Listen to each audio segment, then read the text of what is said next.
Hey friends, Sam Haymart with Test Driven TV. Today we're test driving the 2015 Lexus RC-F. This is the V8 powered high performance version of the new RC Coupe line. Now, little secret here, I test drove this car on the racetrack down in New Orleans last fall and had an absolute blast with it. This car is just a bundle of fun on the racetrack, but now that we're out here on the public roads, well, I want to find out if it can be just as much fun out here in the real world where most of us live.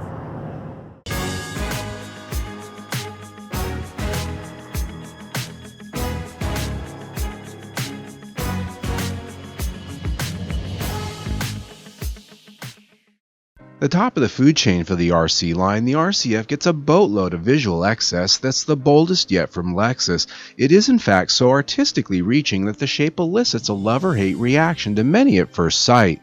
Its shape is very much architectural and technical, with a complexity that clearly took designers into the far reaches of inner space when they were creating it. In trying to get my head around it, I found myself wanting to turn on some Pink Floyd and stare a while. But I digress. The unique hood has an air extractor vent in the center, and special fenders have exotic looking gills behind the front wheels that make the car look serious whether they do anything much or not. Over the standard RC, it gets a unique front fascia with deeper mouth opening that has a curious double layer grille pattern that appears they accidentally overlaid two sheets of mesh. It also gets sizable and functional brake cooling ducts. Being cool are rather large Brembo 15-inch slotted front disc brakes with Lexus logo calipers that can be seen quite well behind our tester's optional 19-inch 20-spoke alloy wheels.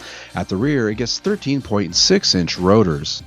At the rear, the outspoken styling continues, with taillights that jet out rather comically like a pair of retro cat-eye sunglasses. Their whimsy is counterbalanced by a set of butch dual-stack tailpipes that are solid hardware, not fake styling tips.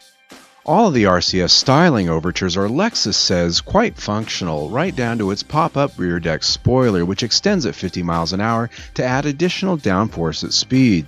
It certainly looks cool, and best of all is nearly silent in its operation. Inside you'll find one of the best interiors from Lexus yet. Its design is well done both from a visual standpoint as well as a functional one. Materials are some of the best, with genuine carbon fiber, aluminum, and suede trims with blue accent stitching. Fit and finish are top of the game here, as is the feel of the switchgear all around. The steering wheel has paddle shifters made of metal, not cheap plastic like some. They feel solid and tactile, as does the shift lever itself, a heavy-duty piece. This RC-F had the optional leather hides for its deeply bolstered sport seats. These chairs love you, they pamper you. You sit down in them and not on them. The only complaint is that the seat heaters really didn't seem to get all that warm. The instrument cluster in the RC-F is a fixed dial unit with a TFT screen comprising half and a traditional dial for the speedometer. It's infinitely customizable with any combination of performance, infotainment, navigation, or trip information you want.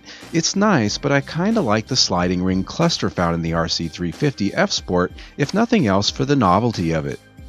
For infotainment, we had the full-tilt Mark Levinson 835-watt audio system here with navigation. The sound is excellent and never harsh at volume. I recommend this sound system in any Lexus always.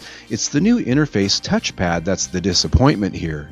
Lexus replaced the mouse-like puck I've loved for the past few years with a new touchpad that's far too sensitive behind the wheel. While it's modern and smartphone-like, it allows you to overshoot the menu buttons and overreacts to your touch, sometimes pressing menu buttons when you didn't expect to. Rear seat space is negligible, so I'm not even going to show it to you, but the trunk space is actually pretty impressive for this class. There's plenty of room for road trip gear or grocery getting. Aside the small complaints, I love this interior, and it does well to make this car a great place to spend long drives as well as short, fast ones on the track and on the back road. And the sound system isn't the only thing that makes the cabin a great place. Now, from the moment you first get in this thing and start it up, you notice it's got one thing going for it that the RC350 doesn't. That's the V8 sound.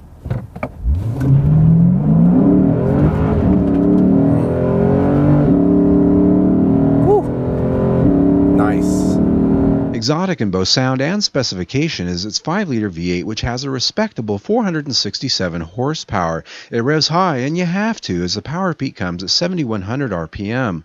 Torque is 389 pound-feet and also requires reaching to 5,600 RPM. It does make a beautiful sound when you rev it though, but a very engineered one at that. The intake tract opens up past 3,000 RPM and combined with some electronic sound synthesis really puts some music out for your ears.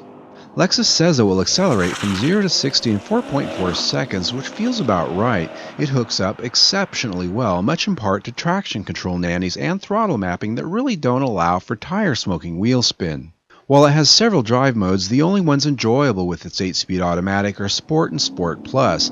Here it shifts firm and snappy like you want, in all the right places when left in drive. If you prefer to shift manually, it doesn't always take your orders, however. There's a switch to turn off the traction control, but the mother-in-law in your backseat is never really gone. She'll allow short bursts of almost misbehavior, but will ultimately step in and shut down all-out mayhem.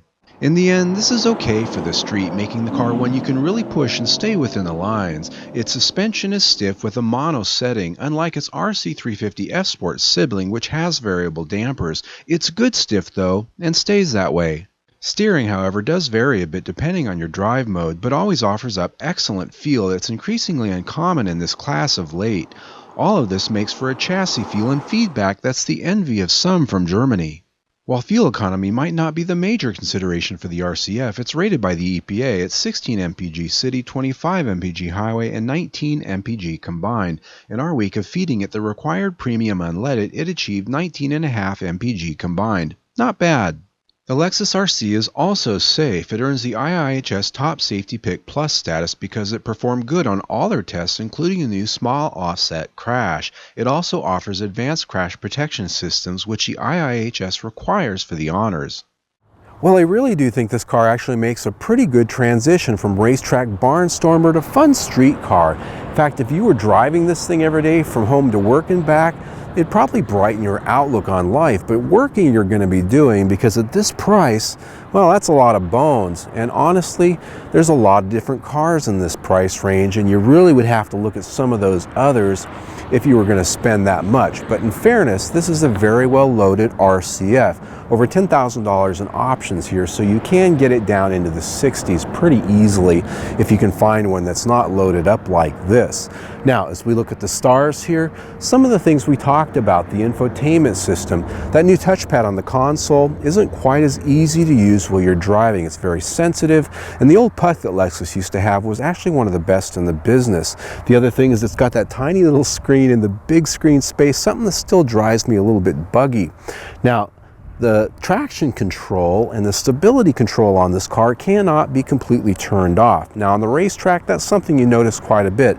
Out here on the road, chances are that's not a terrible thing, but if I were spending this much money on a car, I'd like to have complete dominion over it and be able to turn that stuff off if I wanted to.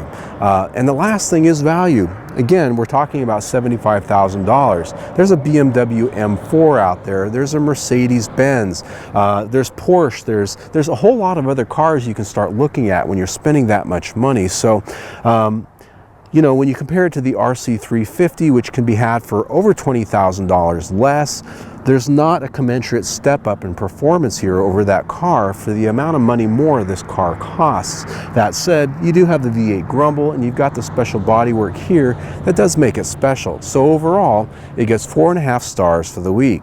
I'm Sam Haymart for Test Driven TV. I hope you enjoyed the ride. To watch our all-out track test of the Lexus RC-F at New Orleans Motorsports Park, click on the video thumbnail or the link below in the comments section. If you liked our review, click on the link to subscribe to our YouTube channel.